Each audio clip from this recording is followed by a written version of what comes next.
ವಕೀಲರ ಪರಿಷತ್ ಚುನಾವಣೆ ಇದೆ, ಅದರ ಪರವಾಗಿ ಏನಾದರೂ ಇಲ್ಲ ಅಂತ ಕೆಲವು ಗೊಂದಲಗಳಿಂದ ಇಲ್ಲ. ವಕೀಲರ ಪರಿಷತ್ ಚುನಾವಣೆಗೂ ಈ ಕಾರ್ಯಕ್ರಮಕ್ಕೂ ಯಾವುದೇ ಸಂಬಂಧ ಇಲ್ಲ. ನಾವು ಯಾರ ಪರವಾಗೂ ಕೂಡ ಈ ಸಭೆಯಲ್ಲಿ ಪ್ರಚಾರವನ್ನು ಮಾಡೋದಿಲ್ಲ. ಹಾಗಾಗಿ ಇದರ ಉದ್ದೇಶ ಏನು ಅಂತಂದರೆ, ಭಾರತ ನಮ್ಮ ದೇಶ ಸ್ವಾತಂತ್ರ್ಯ ಸಮಯದಲ್ಲಿ ವಕೀಲರು ಪ್ರಮುಖ ಪಾತ್ರವನ್ನು ವಹಿಸಿದ್ರು. ನಂತರದಲ್ಲಿ ನಮ್ಮ ದೇಶ ಸ್ವತಂತ್ರವಾದ ನಂತರ ಮೊದಲನೇ ಲೋಕಸಭೆಯಲ್ಲಿ 34% ಅಂದರೆ 100 ಜನ ಪಾರ್ಲಿಮೆಂಟ್ ಸದಸ್ಯರಿದ್ದರೆ ಅದರಲ್ಲಿ 34 ಜನ ವಕೀಲರು ಸೆಲೆಕ್ಟ್ ಆಗಿದ್ರು, ಆಯ್ಕೆಯಾಗಿದ್ದರು. ಈಗ ಈ ಪ್ರಸ್ತುತ ಲೋಕಸಭೆಯಲ್ಲಿ 100 ಜನ ಲೋಕಸಭಾ ಸದಸ್ಯರಾದರೆ 4% ಕುಸಿದಿದೆ ವಕೀಲರ ಸಂಖ್ಯೆ. ಅದು ಯಾಕೆ ಏನು ಅಂತಕ್ಕಂಥದ್ದು ತಮಗೆಲ್ಲ ಗೊತ್ತಿರ್ತಕ್ಕಂಥ ವಿಚಾರವನ್ನು ತಿಳ್ಕೊಂಡಿರ್ತಕ್ಕಂಥವ್ರು, ನ್ಯಾಯ ನೀತಿ ಧರ್ಮ ಹೋರಾಟಗಾರರಿಗೆ ಇವತ್ತು ಯಾರು ಪ್ರಭಾವಿ ವ್ಯಕ್ತಿಗಳು ಅಂತ ಹೇಳ್ತೀವಿ, ಇಂಡಸ್ಟ್ರಿಯಲ್ಲಿ ನಡೆಸ್ತಕ್ಕಂಥವ್ರು, ರಿಯಲ್ ಎಸ್ಟೇಟ್ ದಂಧೆಯವ್ರು ಮಾಡ್ತಕ್ಕಂಥವ್ರು, ರಾಜಕೀಯಕ್ಕೆ ಬಂದ ನಂತರ ಭ್ರಷ್ಟಾಚಾರ ಹೆಚ್ಚಿ ವಿದ್ಯಾವಂತರು ಕೇವಲ ವಕೀಲರು ಮಾತ್ರ ಅಲ್ಲ, ಟೀಚರ್ಸು, ಇಂಜಿನಿಯರ್ಸು, ಡಾಕ್ಟರ್ಸು ಎಲ್ಲರೂ ಗೆಲ್ತಾ ಇದ್ರು. ಅವರೆಲ್ಲ ಈಗ ನೇಪಥ್ಯಕ್ಕೆ ಸರಿಯುವಂಥ ಸಮಯ ಬಂದಿದೆ. ನಮ್ಮ ಸಂವಿಧಾನದ ಆಶಯಗಳು ಅಂಚಿಗೆ ಹೋಗ್ತಾ ಇದ್ದಾವೆ. ಈ ನಿಟ್ಟಿನಲ್ಲಿ ಅವರನ್ನೆಲ್ಲ ನೇಪಥ್ಯದಿಂದ ಮತ್ತೆ ಮುಖ್ಯವಾಹಿನಿಗೆ ತರಬೇಕು ಅಂತಕ್ಕಂಥದ್ದು ನಮ್ಮ ಪಕ್ಷದ ಮುಖ್ಯ ಉದ್ದೇಶ.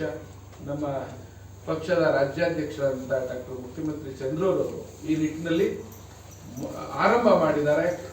ಮೊದಲನೇದಾಗಿ ವಕೀಲರ ಪಾತ್ರವನ್ನು ಕುರಿತು ಮಾತನಾಡಬೇಕು ಅಂತೇಳಿ. ಯಾಕಂದರೆ ವಕೀಲರ ಪಾತ್ರ ತಮಗೆಲ್ಲ ತಿಳಿದಂತೆ ಬಹಳ ಮುಖ್ಯವಾದ್ದು. ಯಾಕಂದರೆ ಹೋರಾಟ ಮಾಡಬೇಕು, ಹೋರಾಟ ಮಾಡಿದವ್ರಿಗೆ ರಕ್ಷಣೆನೇ ಬೇಕು, ಅವ್ರಿಗೆ ಕಾನೂನು ಚೌಕಟ್ಟಲ್ಲಿ ಅವ್ರಿಗೆ ಒಂದು ಅವಕಾಶನೂ ಸಿಗುತ್ತೆ. ಜೊತೆಗೆ ಯಾರಾದರೂ ಅವ್ರನ್ನ ನಂಬಿ ಬಂದವರನ್ನ ಕಾನೂನಿನಲ್ಲಿ ರಕ್ಷಣೆ ಕೊಡಿಸ್ತಕ್ಕಂಥ ಶಕ್ತಿ ಇರತಕ್ಕಂಥದ್ದು ಕೂಡ ವಕೀಲರಿಗೆ. ಹಾಗಾಗಿ ನಮ್ಮ ಪಕ್ಷದಲ್ಲಿ ಅಥವಾ ಇದರಲ್ಲಿ ಹೆಚ್ಚು ಹೆಚ್ಚು ವಕೀಲರು ಬಂದರೆ ಆಗ ಕಾರ್ಯಕರ್ತರು ತಾವೇ ಬರ್ತಾರೆ. ನಮ್ಮ ಲಾಯರ್ ಇದಾರಪ್ಪ, ಯಾವ್ದಾದ್ರು ಒಂದು ಹೋರಾಟ ಮಾಡಿದ್ರೆ ನಾವು ಸಿಕ್ಕಾಕೊಂಡ್ರೆ ಪೊಲೀಸರು ಇದು ಮಾಡಿದ್ರೆ ಬಿಡಿಸ್ಕೊಂಡು ಬರ್ತಾರೆ ಅನ್ನೋ ಧೈರ್ಯ, ಮನೋಸ್ಥೈರ್ಯ ಅವರಲ್ಲಿ ಬರ್ತದೆ ಅಂತೇಳಿ ಇದೊಂದೇ ಅಲ್ಲ, ವಕೀಲರದಲ್ಲ, ಮುಂದೆ ಇಂಜಿನಿಯರ್ಸ್ದು, ಮುಖಂಡರದು, ರೈತರದು, ಈ ತರ ಎಲ್ಲಾ ಸಭೆಗಳನ್ನು ಕರೆದು ಸಂವಾದವನ್ನು ಮಾಡ್ತಕ್ಕಂಥದ್ದು ನಮ್ಮ ಗುರಿಯಾಗಿದೆ. ಅದರಲ್ಲಿ ಮೊದಲನೇ ಇದರಾಗಿ ಈ ಕಾರ್ಯಕ್ರಮವನ್ನು ಹಮ್ಮಿಕೊಂಡಿದ್ದೇವೆ. ಈ ಕಾರ್ಯಕ್ರಮದಲ್ಲಿ ತಾವೆಲ್ಲ ಭಾಗವಹಿಸಿದ್ದೀರಿ. ಇದು ಯಾವುದೇ ರೀತಿಯ ಭಾಷಣದ ಕಾರ್ಯಕ್ರಮ. ಚಂದ್ರನವರು ಮಾತಾಡ್ತಾರೆ. ಈಗ ಮೊದಲನೇದಾಗಿ ನಮ್ಮ ಪ್ರೊಫೆಸರ್ ಇದ್ದಾರೆ ಬೆಂದರವಾಡಿ ಮಹದೇವಸ್ವಾಮಿ ಅವರು ಈ ವಿಚಾರವಾಗಿ ಮಾಡೋರೆ. ಮೊದಲನೇದಾಗಿ ಸಮಾಜದ ಚಿಕಿತ್ಸಕರು ನಾವೇ ಆಗಿರ್ತೀವಿ. ಸೊ ನಾನು ಹೇಳೋದೇನಂತಂದ್ರೆ, ಇತ್ತೀಚಿನ ದಿನಗಳಲ್ಲಿ ಏನಾಗಿದೆ ಅಂತಂದ್ರೆ, ರಾಜಕೀಯ ಪಕ್ಷಗಳೇನು ಮಾಡ್ತಾ ಇದ್ದಾವೆ ಅಂದ್ರೆ ಅಧಿಕಾರಕ್ಕೋಸ್ಕರ ಇವತ್ತು ಸಮಾಜ ಸೇವೆ ಮಾಡೋದಕ್ಕೆ ಬಂದಿಲ್ಲ. ಇವತ್ತು ಅದು ಇತ್ತೆ 1950 ತನಕ ಒಂದು 20 ಓಡಾಡಿಕೊಂಡೇ ಸುಸ್ತಾಗುತ್ತಿದ್ದಾಗಿದೆ. ಸಮಾಜ ಮುಖ್ಯವಾಗಿ ನಾವು ಸಮಾಜ ಸೇವೆ ಮಾಡಬೇಕು ಅನ್ನೋ ಒಂದು ಅಭಿಲಾಷ ಮನೋಲ್ಲಾಸ ಎಲ್ಲ ಇದ್ರೂ ಸಹ ಇವತ್ತಿನ ರಾಜಕೀಯ ಚಟುವಟಿಕೆಗಳಲ್ಲಿ ಇವತ್ತು ಒಂದು ತುಂಬಾ ಎಕ್ಸ್ಪೆನ್ಸಿವ್ ಇರೋದ್ರಿಂದ ಇವತ್ತು ವಕೀಲರುಗಳು ರಾಜಕೀಯ ಧುಮುಕೋಕ್ಕೂ ಕಷ್ಟ ಆಗ್ತಾ ಇದೆ. ಸಮಾಜ ಮುಖ್ಯವಾಗಿ ಚಿಂತನೆ ಮಾಡೋದಕ್ಕೂ ಸಹ ಕಷ್ಟ ಆಗ್ತಿರೋ ದಿನಗಳು ಇವತ್ತು ನಾವು ಕಾಣ್ತಾ ಇದ್ದೀವಿ. ಬಟ್ ನಿಜ, ಇವತ್ತು ಹಂಗನ್ಬಿಟ್ಟು ನಾವು ತುಂಬಾ ಹಿಂಸರಿದ್ರೆ ಮುಂದೊಂದು ದಿನ ಏನಾಗುತ್ತೆ ಅಂತಂದ್ರೆ, ಈ ಸಮಾಜ ದೊಡ್ಡ ಗಂಡಾಂತರಗಳನ್ನ ಫೇಸ್ ಮಾಡ್ಬೇಕಾಗತ್ತೆ, ಭ್ರಷ್ಟಾಚಾರದ ಕೂಪದಲ್ಲಿ ನುಗ್ಗಬೇಕಾಗತ್ತೆ. ನಮ್ಮನ್ನು ಕಷ್ಟ ಸಿಕ್ಕಿಕೊಳ್ಳೋ ಸಮಯ ಅವಕಾಶಗಳು ನಾವು ತಂದುಕೊಳ್ತೀವಿ. ಸೊ ಅದಕ್ಕೆ ನಮ್ಮೊಂದು ಅಂತಂದ್ರೆ, ಈಗ ನೋಡಿ, ಈಗ ಆಲ್ರೆಡಿ BBMP ನಲ್ಲಿ ನಾವು ನೋಡ್ತಾ ಇದೀವಿ, ಕಸದ ಅವ್ಯವಹಾರಗಳಾಗಿರ್ಬೋದು, ಇಲ್ಲಿ ಆಗ್ತಿರುವಂತಹ ಭ್ರಷ್ಟಾಚಾರಗಳಾಗಿರ್ಬೋದು, ಪ್ರತಿದಿನ ನೋಡ್ತಾನೆ ಇದೀವಿ. ಬಟ್ ನಾವೆಲ್ಲೂ ವಾಯ್ಸ್ ಮಾಡೋಕ್ಕಾಗ್ತಾ ಇಲ್ಲ, ಜನಪ್ರತಿನಿಧಿಗಳು ವಾಯ್ಸ್ ಮಾಡೋಕ್ಕಾಗ್ತಾ ಇಲ್ಲ. ಹಾಗೆ ಎಲೆಕ್ಷನ್ ನಡೆದಿಲ್ಲ, ಜನಪ್ರತಿನಿಧಿಗಳು ಇಲ್ವೇ ಇಲ್ಲ. ಈಗ ಕಾರ್ಪೊರೇಷನ್ಗಳಲ್ಲಿ ಸುಪ್ರೀಂ ಕೋರ್ಟ್ ಹೇಳ್ತಾನೆ ಬರ್ತಾ ಇದೆ, ಮಾಡಿ ಮಾಡಿ ಮಾಡಿ ಅಂತ ಒಂದಲ್ಲ ಒಂದು ರೀತಿಯಲ್ಲಿ ಒಂದು ಅಪ್ಲಿಕೇಶನ್ ಹಾಕೊಂಡು ತಿಳ್ಕೊಂಡಿದ್ರೆ ಕಟ್ಟಕಡೆದಾಗಿ ಯಾವಾಗ ಚೀಮಾರಿ ಆಯ್ತು ಸುಪ್ರೀಂ ಕೋರ್ಟ್, ಕೊನೆಗೆ ಚುನಾವಣೆ ಮಾಡಲೇಬೇಕು ಅನ್ನೋ ಮಟ್ಟಿಗೆ ಬಂದು ಅನೌನ್ಸ್ ಮಾಡ್ಕೊಂಡು ಕೂತಿದ್ದಾರೆ. ಅದರಲ್ಲಿ ಇನ್ನೂ ರಿಸರ್ವೇಶನ್ ಅದು ಇದು ಅನ್ಕೊಂಡು ತೆಳ್ಳಾಡ್ಕೊಂಡು ಇನ್ನೂ ಒಂದು ಸ್ವಲ್ಪ ಹಿಂದೆ ಮುಂದೆ ಮಾಡ್ಕೊಂಡು ಹೋಗ್ತಾ ಇದ್ದಾರೆ. ಬಟ್ ಒಂದು, ಈಗ ನಾವು ವಕೀಲರಾಗಿ ನಮ್ಮ ಪಾತ್ರ ತುಂಬಾ ಇದೆ ಈಗ GBA ಚುನಾವಣೆಗಳಲ್ಲಿ. ಅದು ವಿಶೇಷವಾಗಿ ಆಮ್ ಆದ್ಮಿ ಪಾರ್ಟಿ, ನಿಮ್ಗೆ ಗೊತ್ತು, ದಿಲ್ಲಿ ಮತ್ತು ಪಂಜಾಬ್ನಲ್ಲಿ ಇವತ್ತು ಏನು ಕ್ರಾಂತಿಕಾರಿ ಬದಲಾವಣೆಗಳು ಮಾಡಿರೋದಂತೆ ನಿಮ್ಗೆಲ್ಲರೂ ಗೊತ್ತಿರೋ ವಿಚಾರ. ಆದರೆ ವಕೀಲರುಗಳು ಜಾಸ್ತಿ ಈ ಪಕ್ಷಕ್ಕೆ ಸೇರ್ಪಡೆ ಆಗೋದ್ ಮುಖಾಂತರ ಸಮಾಜದ ಬದಲಾವಣೆಗಳನ್ನು ಮಾಡೋದಕ್ಕೆ ಸಾಧ್ಯತೆ ಇರೋದನ್ನ ಈಗ ಆಲ್ರೆಡಿ ಆಮ್ ಆದ್ಮಿ ಪಾರ್ಟಿ ಡೆಲ್ಲಿ ಮತ್ತು ಪಂಜಾಬ್ ತೋರಿಸ್ಕೊಟ್ಟಿರೋದ್ರಿಂದ ನಮಗೆ ಇವತ್ತು ನಮ್ಮ ಈ GBA ಚುನಾವಣೆಗಳಲ್ಲಿ ನಮ್ಮ ಪಾತ್ರ ಏನು ಅನ್ನೋದು ಮುಖ್ಯಮಂತ್ರಿ ಚಂದ್ರಗಳು ನಮ್ಮ ಹಿರಿಯರಿದ್ದಾರೆ, ಅವ್ರಿಗೆ ತುಂಬ ಹೇಳ್ತಾರೆ. ಒಂದು ವಿಚಾರ ನೋಡಿ, ಅವತ್ತು ಇಡೀ ಪ್ರಪಂಚವನ್ನು ಇವತ್ತು ಆಳ್ತಿರುವಂಥದ್ದು ವಕೀಲ ಸಮುದಾಯ. ಇದನ್ನು ಮರ್ತುಕೊಂಡು ಎಷ್ಟು ಜನಕ್ಕೆ ಗೊತ್ತಿಲ್ಲ. ಇದು ಸುಮಾರು 1950-60 ಭಾಗದಲ್ಲಿ 60 to 70% ವಕೀಲರ ಈ ದೇಶವನ್ನು ಆಳ್ತಾ ಇದ್ರು. MLAಗಳಾಗಿರ್ಬೋದು, MP ಗಳಾಗಿರ್ಬೋದು. ಅವತ್ತಿನ ಪಾರ್ಲಿಮೆಂಟೇರಿಯನ್ಸ್ ಲಿಸ್ಟ್ ನೀವು ತಗೊಳ್ತು ಅಂತಂದ್ರೆ ಎಲ್ಲ ಲಾ ಗ್ರಾಜುಯೇಟ್ಗಳಾಗಿದ್ರು. ಇವತ್ತಿನ ಅಂಕಿಅಂಶಗಳು ತಗೊಂತಂದ್ರೆ ಈಗ ಉದಾಹರಣೆಗೆ ನೀವು ಹಂಗೆ ಹೋಗ್ತಂದ್ರೆ ಕರ್ನಾಟಕದಲ್ಲಿ ಆಗಿರುವಂಥ ಎಲ್ಲ ಮುಖ್ಯಮಂತ್ರಿಗಳಲ್ಲಿ 4 ಮುಖ್ಯಮಂತ್ರಿಗಳು ಹೊರತುಪಡಿಸಿದ್ರೆ ಕೆಂಗಲ್ ಹನುಮಂತಯ್ಯನವರಿಂದ ಹಿಡಿದು SM ಕೃಷ್ಣ ಅವರಿಂದ ಹಿಡಿದು ವೀರಪ್ಪ ಮೊಯ್ಲಿಯಿಂದ ಹಿಡಿದು ಧರ್ಮಸಿಂಗ್ ಇಂದ ಹಿಡಿದು ನಿಮ್ಗೆ ಸದಾನಂದ ಗೌಡರಿಂದ ಹಿಡಿದು ಸಿದ್ದರಾಮಯ್ಯಿಂದ ಹಿಡಿದು ನಮ್ಮ ಜಗದೀಶ್ ಶೆಟ್ಟರ್ ಅಂದ್ರೆ ವಕೀಲರ ಒಂದು ಪಾತ್ರ ಸಮಾಜ ಕಟ್ಟುವುದರಲ್ಲಿ, ರಾಜ್ಯವನ್ನು ಆಳೋದ್ರಲ್ಲಿ ತುಂಬಾ ಅತ್ಯುತ್ತಮವಾಗಿರುವಂಥದ್ದು ಆಗಿರುತ್ತೆ. ಆದ್ರೆ ಇವತ್ತು ನಮ್ಮಲ್ಲಿ ಏನಾಗಿದೆ ಅಂದ್ರೆ ನಮ್ಮ ಸದಸ್ಯರು ಕೂಡ ಅಭಿನಂದನೆಗಳು. ವಕೀಲರನ್ನ ಇಟ್ಕೊಂಡು ನಾವು ಸರ್ಕಾರವನ್ನು ರಚನೆ ಮಾಡ್ತೀವಿ ಅಂತ ಹೇಳಿದ್ರೆ ಅದು ಮಾತ್ರ ಸಾಧ್ಯ. ಯಾಕಂದ್ರೆ ಇಷ್ಟು % ಜನ ಯಾರೇ ಇದ್ರೂ ಕೂಡ ಎಲ್ಲ ಪಕ್ಷದಲ್ಲೂ ಕೂಡ ವಕೀಲರು ಇದ್ದೇ ಇರ್ತಾರೆ. ವಕೀಲರಿಂದನೇ ಒಂದು ಪಕ್ಷವನ್ನು ಕಟ್ಟಬಹುದು, ಒಂದು ರಾಜ್ಯವನ್ನು ಕಟ್ಟಬಹುದು ಅನ್ನೋಂಥದ್ದನ್ನ ಈಗಾಗಲೇ ಮಾದರಿ ಆಗಿದೆ. ಸೊ ಆಮ್ ಆದ್ಮಿ ಪಾರ್ಟಿ ಇದೇ ಮೊದಲನೇ ಮೋಸ್ಟ್ಲಿ ಇದೇ ಫಸ್ಟ್ ಟೈಮ್ ಅಲ್ಲ ಸರ್, ವಕೀಲರಿಗೂ ಕೂಡ ಇನ್ವೈಟ್ ಮಾಡಿಕೊಂಡು ಅವ್ರನ್ನೂ ಕೂಡ ಪಕ್ಷದ ಕಡೆ ಸೆಳೆಯುವಂತ ಕೆಲಸಗಳನ್ನ ಮಾಡಿದ್ವಿ. ಮುಂದಿನ ದಿನಗಳಲ್ಲಿ ಇವತ್ತು ಯಾರ್ಯಾರು ಬಂದಿದ್ದಾರೋ ಎಲ್ಲರೂ ಕೂಡ ಕೈ ಮುಗಿದು ಅಭಿನಂದಿಸ್ತಾ ಗೌರವ ಪೂರ್ವಕವಾಗಿ ಅವರಿಗೆ ಕೃತಜ್ಞತೆ ಹೇಳ್ತಾ, ನಾವು ಕೂಡ 4 ವರ್ಷದಿಂದಲೂ ಕೂಡ ಆಮ್ ಆದ್ಮಿ ಪಾರ್ಟಿ ಇದ್ದೀವಿ. BJP ಇರ್ಬೋದು ಅಥವಾ ಬೇರೆ ಪಕ್ಷಗಳು, ಇತರ ಪಕ್ಷಗಳು ಕೂಡ ರೆಗ್ಯುಲರ್ ಆಗಿ ಒಂದು ಕಾರ್ಯಕ್ರಮವನ್ನು ಮಾಡಿದಾಗ ನಮಗೂ ಎಲ್ಲೋ ಕಡೆ ಕಿಚ್ಚಾಗ್ತಿತ್ತು, ಯಾಕೆ ನಾವು ಮಾಡೋಕ್ಕಾಗ್ತಿಲ್ಲ ಅಂತ ಹೇಳಿ. ಇವತ್ತು ಬಹಳ ಸಂತೋಷದ ವಿಷಯ. ಮುಂದಿನ ದಿನಗಳಲ್ಲಿ ಬಹಳಷ್ಟು ಸಂಘಟನೆಯನ್ನು ಮಾಡೋಕ್ಕೆ ಎಲ್ಲರೂ ಕೂಡ ನಾವು ಜೊತೆ ನಿಂತ್ಕೊಂತೀವಿ ಅಂತ ಹೇಳ್ತಾ ನಾನು ಮಾತು ಮುಗಿಸ್ತೀನಿ. ಥ್ಯಾಂಕ್ ಯು, ಧನ್ಯವಾದಗಳು. ಇವತ್ತಿನ ಈ ಶುಭ ಸಂತೆಯಲ್ಲಿ ನಮ್ಮ ಕರೆಗೆ ಹೋಗ್ಬಿಟ್ಟು ಅವರೆಲ್ಲ ಕೆಲಸಗಳನ್ನ ಬದಿಗಿಟ್ಟು ಆಗಮಿಸ್ತಿರ್ತಕ್ಕಂಥ ಎಲ್ಲ ನನ್ನ ಆತ್ಮೀಯ ವಕೀಲ ಮಿತ್ರರಿಗೆ ಹೃದಯಪೂರ್ವಕವಾಗಿ ಸ್ವಾಗತವನ್ನು ಬಯಸ್ತೇನೆ. ಇವತ್ತಿನ ಕಾರ್ಯಕ್ರಮಕ್ಕೆ ನಮ್ಮ ಮಾಧ್ಯಮ ಪ್ರತಿನಿಧಿಗಳು ಬಂದಿದ್ದಾರೆ, ಅವ್ರಿಗೂ ಸಹ ಹೃದಯಪೂರ್ವಕವಾಗಿ ಸ್ವಾಗತವನ್ನು ಬಯಸ್ತೇನೆ. ವಕೀಲರಿಗೆ ಕೆಲವು ಅಡಿಷನಲ್ ಕ್ವಾಲಿಟೀಸ್ ಇರ್ತವೆ. ಏನಪ್ಪಾ ಅಂದ್ರೆ basically they are all double degree graduates. ಎಲ್ಲ ವಕೀಲರು ಡಬಲ್ ಡಿಗ್ರಿ ಗ್ರಾಜುಯೇಟ್ಸ್ ಇರ್ತಾರೆ. ಅದು ಮೊದಲನೇ ಬೇಸಿಕ್ ಕ್ವಾಲಿಟಿ ಆಫ್ ಲಾಯರ್. ಎರಡನೇದು, ವಕೀಲರಿಗೆ ಸ್ವಲ್ಪ ಧೈರ್ಯ ಜಾಸ್ತಿ. ಕಾಮನ್ ಮ್ಯಾನ್ಗಿಂತ ವಕೀಲರಿಗೆ ಸ್ವಲ್ಪ ಧೈರ್ಯ ಜಾಸ್ತಿ. ಈಗ ಯಾರಿಗೋ ಒಬ್ಬ ಏನೋ ತರಲೆ ಮಾಡ್ತಾನೆ, ಒಂದು ಕಂಪ್ಲೇಂಟ್ ಕೊಡಬೇಕು ಅಂತಂದ್ರೆ 10 ಸತಿ ವಿಚಾರ ಮಾಡ್ತಕ್ಕಂಥ ನಮ್ಮ ಸಾಮಾನ್ಯ ಜನತೆ. ಅದೇ ವಕೀಲ ಹಂಗಲ್ಲ, ಯಾರೋ ಕಿರಿಕ್ ಮಾಡೋದು ತಗೊಳ್ಳ ಒಂದು ಪೇಪರ್ನ ಬರೀಲ್ಲ, 4 ಲೈನ್ ಬರೀಲ್ಲ ಒಂದು ಹೀಗೆ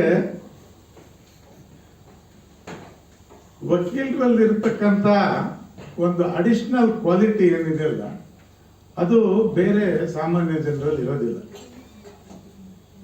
ಹೋರಾಟ ಮನೋಭಾವ. ಯಾರೇ ಒಬ್ಬ ಸಾಮಾನ್ಯ ವ್ಯಕ್ತಿ ಏನೋ ಅನ್ಯಾಯ ನಡೀತಾ ಇದೆ ಅಂತಂದ್ರೆ ಅವನ ಮನಸ್ಸಿನಲ್ಲಿ ಸಾಕಷ್ಟು ಗೊಂದಲ ಇರುತ್ತೆ. ಕಸ ಬಿದ್ದಿರುತ್ತೆ, ಒಂದು ಲಾಟ್ ಕಸ ಬಿದ್ದಿರುತ್ತೆ ಎಲ್ಲ ರೋಡಲ್ಲಿ. ನೋಡ್ತಾನೆ ಅವನ ಮನಸ್ಸಿಗೆ ಕಳವಳ, ಏನಪ್ಪ ಇಷ್ಟೊಂದು ಕಸ ಬಿದ್ದಿದೆ, ಯಾರು ಕ್ಲೀನ್ ಮಾಡೋರಿಲ್ಲ, ಅದಿಲ್ಲ ಇದಿಲ್ಲ ಅಂತಕ್ಕಂಥದ್ದು ಮನಸ್ಸಿನಲ್ಲೇ ಬೈಕೊಂಡು ಅವನ ದುಃಖನ ಅವನೇ ತಿನ್ಕೊಂಡು ಮುಂದೆ ಸಾಕ್ತಾನೆ. ಅದೇ ಒಬ್ಬ ವಕೀಲ ಹಂಗಲ್ಲ, ಗಾಡಿ ನಿಲ್ಲಿಸ್ತಾನೆ, ನೋಡ್ತಾನೆ ಆ ಕಡೆ ಈ ಕಡೆ, ಇಲ್ಲ ಒಂದು ವಿಡಿಯೋ ಮಾಡಿ ಒಂದು ಸಾಮಾಜಿಕ ಜಾಲತಾಣದಲ್ಲಿ ಹಾಕ್ತಾನೆ. ಅವ್ನಿಗೆ ಏನಾಗುತ್ತೆ ನೋಡೋಣ ಅಂತ ಧೈರ್ಯ. ಆ ಧೈರ್ಯ ಕಾಮನ್ ಮ್ಯಾನ್ ಮಾಡಲ್ಲ. ಎರಡನೇದು, ಅವನ್ ಯಾರು ಕರೀಲ್ಲ, ಅವನ್ ಯಾರೋ ಕಾರ್ಪೊರೇಷನ್ ಅಥಾರಿಟಿ ಯಾಕೆ ಹಾಕಿದ್ದೆ, ಅವನ್ ಯಾರೋ ಇಂಜಿನಿಯರ್ ಕರಿ, ಅವನ್ ಕರಿ. ಅವ್ರ ಲೋಕಲ್ ಏರಿಯಾದಲ್ಲಿ ಇದ್ದವರು ಅಷ್ಟೇ ಧೈರ್ಯವಾಗಿ ಅವ್ರನ್ನ ಕರೆದು ಅದನ್ನ ಸಾಲ್ವ್ ಮಾಡ್ತಕ್ಕಂಥ ಒಂದು ಧೈರ್ಯ ಇಟ್ಕೊಂಡಿರ್ತಕ್ಕಂಥವ್ರು ವಕೀಲರು. ಯಾಕೆ ಈ ಧೈರ್ಯ ಬರುತ್ತೆ ಅಂತಂದ್ರೆ, ವಕೀಲರು ದಿನನಿತ್ಯ ಇವಾಗ ಕಾಮನ್ ಮ್ಯಾನ್ಗೆ ಜಗಳ ಅಂತಂದ್ರೇನೆ ಭಯ. ಅಯ್ಯೋ ಎಲ್ಲಿ ಏನ್ ಬೈದು ಬಿಡ್ತಾನೋ, ಎಲ್ಲಿ ಏನ್ ಮೈ ಮೇಲೆ ಕೈ ಮಾಡಿಬಿಡ್ತಾನೋ ಅಂತಕ್ಕಂಥ ಭಯದಲ್ಲೇ ಜೀವನ ಮಾಡ್ತಾರೆ. ವಕೀಲರಿಗೆ ಹಂಗಲ್ಲ, ದಿನ ಬೆಳಿಗ್ಗೆ ಆದ್ರೆ ಕೋರ್ಟಲ್ಲಿ ಜಗಳ ಮಾಡ್ತಾನೆ ಇರ್ತೀವಿ. ಪ್ರತಿದಿನ ನಮ್ಮ ಆಪೋಸಿಟ್ ಕ್ಲೈಂಟ್ ಜೊತೆ ದಿನನಿತ್ಯ ಬೆಳಿಗ್ಗೆಯಿಂದ ಸಾಯಂಕಾಲ ತನಕ ನಾವು ವಾದ ವಿವಾದಗಳು, ನಮ್ಮ ಏನು ಅನಿಸಿಕೆಗಳು, ಇದನ್ನೆಲ್ಲ ವಿರುದ್ಧವಾಗಿ ಪರವಾಗಿ ಎರಡೂ ಥರದಲ್ಲಿ ನಾವು ವಾದಗಳನ್ನ ವಿವಾದಗಳನ್ನ ಮಾಡ್ತಾ ಇರೋದ್ರಿಂದ ವಕೀಲರಿಗೆ ಈ ಜಗಳ ಆಡೋದು, ಈ ಯಾರಿಗಾದ್ರೂ ಒಬ್ಬರಿಗೆ ಎದುರಾಕೊಳ್ತಕ್ಕಂಥ ಭಯ, ಬೇಸಿಕ್ ಭಯ ಇರೋದಿಲ್ಲ ವಕೀಲರಿಗೆ. ಮೂರನೇ ಕ್ವಾಲಿಟಿ ಏನಪ್ಪ ಅಂತಂದ್ರೆ ಕಾನೂನನ್ನ ತಿಳ್ಕೊಂಡಿರ್ತಾರೆ. ಯಾವ ಸೆಕ್ಷನ್ನು ಯಾವ ರೀತಿ ಅದನ್ನ ಚಲಾವಣೆ ಮಾಡಬೇಕು, ಯಾವ ಸೆಕ್ಷನ್ನ ಯಾವ ರೀತಿ ಬಳಕೆ ಮಾಡಬೇಕು, ಯಾವ ಸೆಕ್ಷನ್ನ ಉಪಯೋಗ ಯಾವ ರೀತಿ ಮಾಡೋದ್ರಿಂದ ಅನುಕೂಲ ಆಗ್ತದೆ ಇಂಥ. ಮುಂದೆ ಬನ್ನಿ ಗಿರೆ. ಮುಖ್ಯವಾಗಿ ಬರವಣಿಗೆ ತುಂಬಾ ಮುಖ್ಯ. ಇದು ವಕೀಲರಲ್ಲಿ ಇದು ಬೇಸಿಕ್ ಕ್ವಾಲಿಟಿ ಬರವಣಿಗೆ.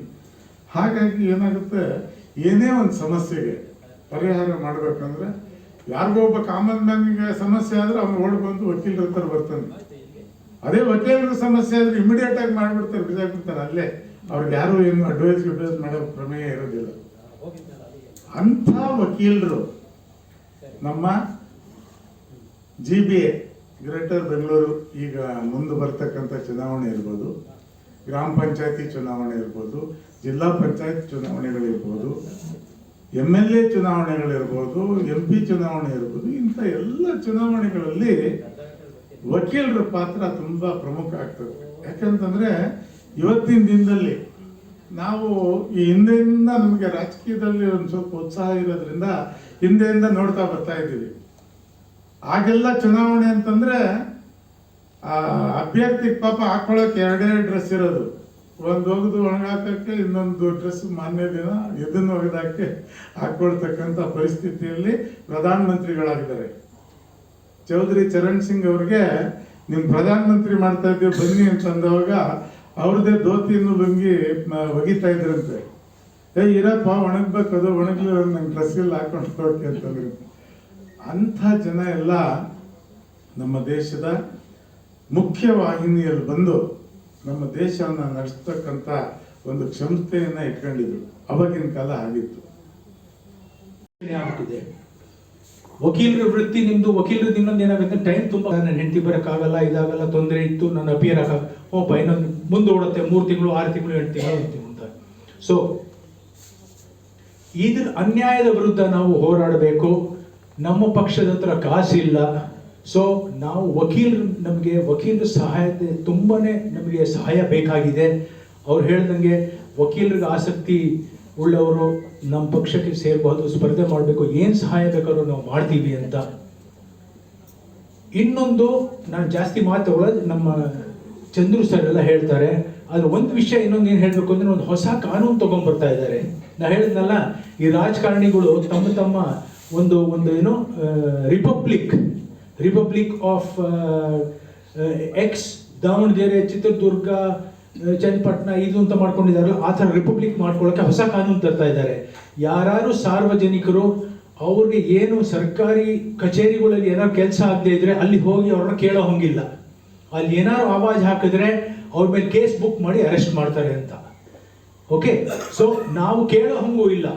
ಲಂಚ ಕೊಟ್ಟು ನಾವು ಎಲ್ಲ ನಮ್ಮ ಕಷ್ಟಪಟ್ಟ ಹಣವನ್ನೆಲ್ಲ ಇವ್ರಿಗೆ ಲಂಚದಲ್ಲೇ ಕೊಡಬೇಕು. ಈಗ ಹೊಸ ಕಾನೂನು ಬಂದ ಮೇಲೆ ನಮ್ಮ ಧ್ವನಿ ಎಲ್ಲೂ ನಾವು ಎತ್ತಕ್ಕಾಗಲ್ಲ. ಕೈ ಕಟ್ಕೊಂಡು ನಿಂತಿರ್ಬೇಕು ಹೊರಗಡೆ, ತಹಶೀಲ್ದಾರ್ ಆಫೀಸ್ ಮುಂದೆ, ವಿಲೇಜ್ ಅಕೌಂಟೆಂಟು, ರೆವೆನ್ಯೂ ಇನ್ಸ್ಪೆಕ್ಟರು, ಶಿರಸ್ದಾರರು, ಸರ್ವೇಯರು, ಜನನ ಮರಣ ಪತ್ರ, ಅದು ಯಾರನ್ನು ಕೂರಿಸ್ತಾರೋ ಏನೋ ಗೊತ್ತಿಲ್ಲ. ಲಂಚ ತಗೊಂಡು ಬಂದು ಅಲ್ಲಿ ಕೆಲಸ ಮಾಡ್ತಾರೋ ಏನೋ, ತಪ್ಪು ಹೆಸರುಗಳು ಬರೀತಾರೆ ಜನನ ಪತ್ರದಲ್ಲಿ, ಮರಣ ಪತ್ರದಲ್ಲಿ. ಅದಕ್ಕೂ ಲಂಚ ಕೊಡಬೇಕು. ತಪ್ಪು ಹೆಸರು ಪಡಿ, ಅದಕ್ಕೆ ತಿದ್ದುಪಡಿಗೋ ಬೇರೆ ಅದಕ್ಕೆ ಲಂಚ ಕೊಡಬೇಕು. ಸುತ್ತಿ ಅಲ್ದು ಎಲ್ಲರೂ ಕೊನೆಗೆ ಬೇಜಾರಾಗ್ಬಿಟ್ಟು ಎಷ್ಟು ಲಂಚ ಕೇಳ್ತಾರೋ ಅಷ್ಟು ಕೊಟ್ಬಿಡ್ತಾರೆ. ಸೊ ದಯವಿಟ್ಟು ನಮಗೂ ಅಷ್ಟೇ ವಕೀಲರು ಸಹಾಯ ಬೇಕಾಗತ್ತೆ. ಇಂಥ ಕಾನೂನು ವಿರುದ್ಧ ನಾವು ಇನ್ನೇನು ಹೋರಾಟ ಶುರು ಮಾಡಬೇಕು ಅಂತ ಯೋಚನೆ ಮಾಡ್ತಾ ಇದ್ದೀವಿ. ಸಮಾನ ಮನಸ್ಕರ ಪಕ್ಷಗಳ ಜೊತೆ ನಾವು ಇನ್ನು ಈಗ ಒಂದು ಸಂಪರ್ಕ ಮಾಡಿ ಇದನ್ನೊಂದು ಜೋರಾಗಿ ತೀವ್ರವಾಗಿ ಮಾಡಬೇಕು ಅಂತ ಇದ್ದೀವಿ. ದಯವಿಟ್ಟು ಎಲ್ಲರೂ ನಮ್ಮ ಪಕ್ಷಕ್ಕೆ ಬೆಂಬಲ ಕೊಡಬೇಕು ಅಂತ ಆತ್ಮೀಯ ಎಲ್ಲ ವಕೀಲ ಬಂಧುಗಳೇ, ಇನ್ನಿತರ ಗೆಳೆಯರೇ, ವೇದಿಕೆಯ ಮೇಲೆ ಉಪಸ್ಥಿತರಾಗಿರ್ತಕ್ಕಂಥ ಎಲ್ಲ ಭಾಷಣ ಅಲ್ಲ ಹೇಳಿ ಭಾಷಣನೇ ಮಾಡ್ತಾ ಇದ್ದೀನಿ. ಇದು ಪದ್ಧತಿ ನಮ್ಮದು ಅಂತ ಹೇಳೋದೊಂದು ಮಾಡೋದೊಂದು ಸರ್ಕಾರದ್ದು ಹಂಗೆ ಆಗಿದೆ, ವ್ಯವಸ್ಥೆಯು ಹಂಗೆ ಆಗಿದೆ. ಅದರ ಒಂದು ಮಧ್ಯದಲ್ಲೇ ನಾವು ಬದುಕಬೇಕಾದ ಪರಿಸ್ಥಿತಿ ಇದೆ. ಈಗಾಗಲೇ ನಾನು ಕೂಡ ಕೃತಜ್ಞತೆಯನ್ನು ಸಲ್ಲಿಸಬೇಕೆಲ್ಲರೂ ಹೇಳಿದ ಮೇಲೆ ಸೀತಾರಾಮ್ ಕುಂಡಪ್ಪನವರು ನಮ್ಮ ಕಾರ್ಯಾಧ್ಯಕ್ಷರು, ಹಾಗೆ ಲಕ್ಷ್ಮೀಕಾಂತ್ ರಾವು ಈ ಜವಾಬ್ದಾರಿಯನ್ನು ತಗೊಂಡಿದ್ದಾರೆ, ನಂಜಪ್ಪ ಕಾಳೆ ಅವರು ಜೊತೆಲಿದ್ದಾರೆ, ರೋಹಿತ್ ವಕೀಲರು ಇವರಿದ್ದಾರೆ ಮತ್ತು ಮಾದೇಸ್ವಾಮಿ ಅವರು ಇದ್ದಾರೆ, ನಮ್ಮ ಕಾರ್ಯದರ್ಶಿಗಳು ಆರ್ಗನೈಸಿಂಗ್ ಸೆಕ್ರೆಟರಿ ಬಸವರಾಜು ಇದ್ದಾರೆ, ಉಷಾ ಅವರಿದ್ದಾರೆ, ಜಗದೀಶ್ ಸಡಮ್ ಅವರಿದ್ದಾರೆ. ಇವರೆಲ್ಲರಿಗೂ ಕೂಡ ನಾವು ಭಾಷಣ ಮಾಡೋದಕ್ಕಿಂತ ನಿಮ್ಮ ಸಹಕಾರ ಅಗತ್ಯ ಇದೆಯಾ, ಇದ್ದರೆ ಎಷ್ಟು ಮಟ್ಟಿಗಿದೆ, ಹೇಗಿದೆ, ಯಾವ್ಯಾವ ರೀತಿಯಲ್ಲಿ ನಾವು ನೀವು ಜೊತೆಯಾಗಿ ಕೈ ಜೋಡಿಸಿ ಒಂದು ಈ ಪರ್ಯಾಯ ವ್ಯವಸ್ಥೆಗೆ ದಾರಿ ಮಾಡೋದಕ್ಕೆ ಸಾಧ್ಯ ಇದೆ ಅನ್ನೋದನ್ನು ಚಿಂತನೆ ಮಾಡೋದಕ್ಕೋಸ್ಕರ ಆ ಚಿಂತನೆಯಲ್ಲಿ ಈಗ ನಾನು ಸಂಕ್ಷಿಪ್ತವಾಗಿ ಚಿಕ್ಕದಾಗಿ ಹೇಳ್ಬಿಡ್ತೀನಿ. ಯಾಕೆಂದ್ರೆ ನೀವೆಲ್ಲ ತಿರ್ಗಾ ಮತ್ತೆ ಕಕ್ಷಿದಾರನ ಹುಡುಕೊಂಡು ಹೋಗ್ಬೇಕಾಗಿದೆ ಅಂತ ಕಾಣಿಸುತ್ತೆ. ಅಂತ ಸಂದರ್ಭನ ಹೆಚ್ಚಿಗೆ ತೊಂದರೆ ಕೊಡೋದಿಲ್ಲ. ನೀವುಗಳೇ ಒಂದೊಂದು 3-4 ನಿಮಿಷ ಯಾರ್ಯಾರಿಗೆ ಅನಿಸುತ್ತೋ, ನಾವು ಇನ್ನೂ ಆಮ್ ಆದ್ಮಿ ಪಾರ್ಟಿಯ ಬಗ್ಗೆ ಎಷ್ಟು ತಿಳ್ಕೊಂಡಿದ್ದೀರೋ ಗೊತ್ತಿಲ್ಲ, ಮತ್ತು ಇವತ್ತು ಕಾಂಗ್ರೆಸ್, ಬಿಜೆಪಿ ಮತ್ತು JDS ಬಗ್ಗೆ ಬಹಳಷ್ಟು ಸಾಕಷ್ಟು ವಿಚಾರ ನಾನೇನು ಬೆಳಕು ಚೆಲ್ಲಬೇಕಾಗಿಲ್ಲ. ಸಂಪೂರ್ಣ ಮಾಹಿತಿ ನಿಮಗಿದೆ. ಅದು ಹುಟ್ಟದಾಗಿಂದ ಇವತ್ತಿನವರೆಗೂ ಬೆಳೆದು ಬಂದಿರತಕ್ಕಂಥದ್ದು, ಯಾಕೆ ಗಟ್ಟಿಯಾಗಿ ಅಧಿಕಾರದಲ್ಲಿದೆ ಅಭಿವೃದ್ಧಿ ಇಲ್ಲ ಅಂತಕ್ಕಂಥ ಮಾಹಿತಿಯು ನಿಮಗೆ ಇರೋದ್ರಿಂದ ನಮ್ಮ ಪಕ್ಷದ್ದು ಉತ್ತರ ಭಾರತದಲ್ಲಿ ಬಹಳ ಗಟ್ಟಿಯಾಗಿ ಧ್ವನಿ ಎತ್ತಿತ್ತು. ಅದು ಎಂಥ ಕಾಲದಲ್ಲಿ ಅಂತಂದ್ರೆ ಕಾಂಗ್ರೆಸ್ ಅಧಿಕಾರದಲ್ಲಿದ್ದಂಥ ಡೆಲ್ಲಿಯಲ್ಲಿ ಆ ಹೋರಾಟ ಮಾಡದಂತ, ಅಲ್ಲಿ 10 ವರ್ಷಗಳ ಕಾಲ ಸತತವಾಗಿ ಕೇಜ್ರಿವಾಲ್ ರವರ ಮುಖಂಡತ್ವದಲ್ಲಿ ನಾಯಕತ್ವದಲ್ಲಿ ಭ್ರಷ್ಟ ಮುಕ್ತ ಸರ್ಕಾರ ಅನ್ನೋ ಹೆಸರಿನಲ್ಲಿ ಅಧಿಕಾರಕ್ಕೆ ನಾವು ಬಂದು ಅಣ್ಣಾಜಾರ್ ಅವರ ಹೋರಾಟ ಮತ್ತು ಶ್ರೀಮತಿ ಶೀಲಾ ದೀಕ್ಷಿತ್ ಅವರ ಸುದೀರ್ಘ ಕಾಲದ ಅಧಿಕಾರವನ್ನು ಕಿತ್ತಾಕಿ 10 ವರ್ಷಗಳ ಕಾಲ ಮ್ಯಾಂಡೇಟ್, ಅದು 70ರಲ್ಲಿ 67 ಸೀಟ್ ಒಂದ್ಸತಿ, 63 ಸೀಟ್ ಒಂದ್ಸತಿ, ತದನಂತರ ಅದರ ಜೊತೆಯಲ್ಲಿ ಪಂಜಾಬ್ನಲ್ಲಿ ಚುನಾವಣೆ ಆಗಿ 117ಕ್ಕೆ 93 ಸೀಟನ್ನು ಗೆದ್ದು ತಂಪಿಂಗ್ ಮೆಜಾರಿಟಿ ಅಂತ ಏನು ಹೇಳ್ತೀವಿ ಅದು ಮಾಡೋದು, ಮತ್ತು ಡೆಲ್ಲಿನಲ್ಲಿ ಕಾರ್ಪೊರೇಷನ್ ವಿಚಾರವನ್ನು ತಗೊಂಡು.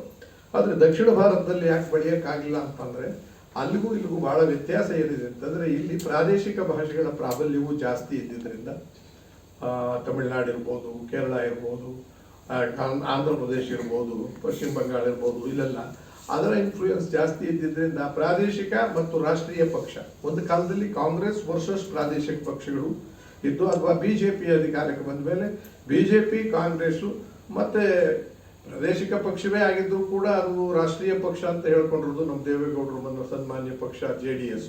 ಅದು ಇವತ್ತಿನ ದಿವಸ ಆಲ್ಮೋಸ್ಟ್ ಹೆಚ್ಚು ಕಡಿಮೆ ಒಂದು ಜೊತೆಯಲ್ಲಿ ಹೊಂದಾಣಿಕೆ ಆಗ್ಬಿಟ್ರು. ಅದರಿಂದ ಎರಡೇ ಪಕ್ಷ ಫೈಟಿಂಗ್ ಇಲ್ಲಿ.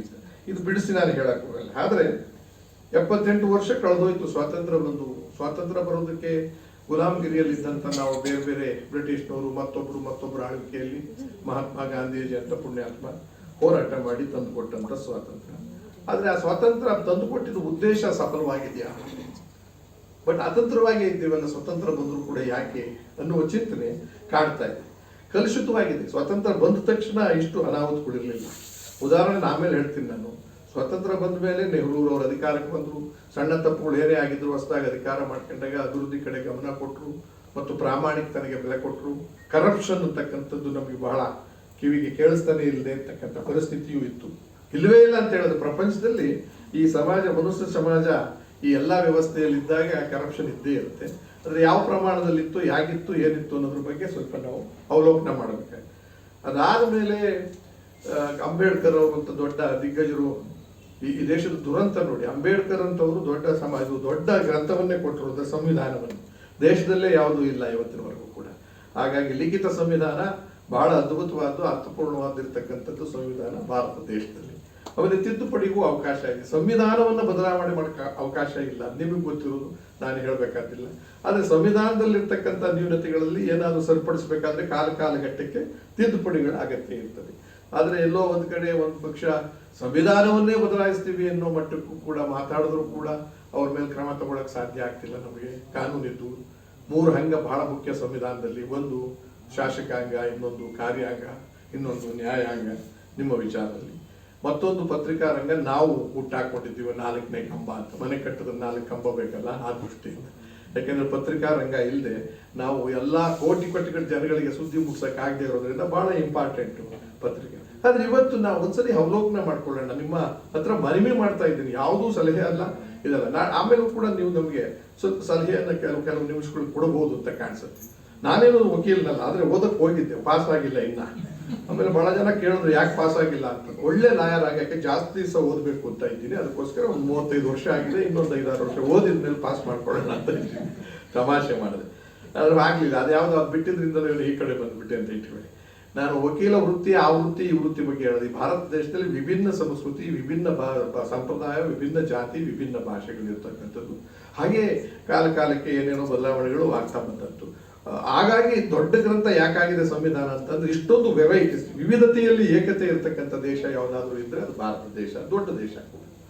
ಇಷ್ಟಾಗಿಯೂ ಕೂಡ ಎಲ್ಲರೂ ಸುಮಾರು ಎಲ್ಲೋ ಒಂದ್ ಕಡೆ ಊಟ ಮಾಡ್ತಿದ್ದೀವಿ ಅಂತ ಅಂದಾಗ ಸಮಾಧಾನ ಅಷ್ಟಕ್ಕೆ ಪಟ್ಕೊಳ್ಳಕ್ಕೆ ಸಾಧ್ಯ ಇದೆಯಾ?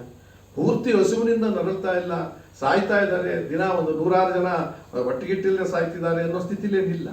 ಆದ್ರೆ ಸಮಪಾಲಿದೆಯಾ? ಸಮಬಾಳು ಇದೆಯಾ?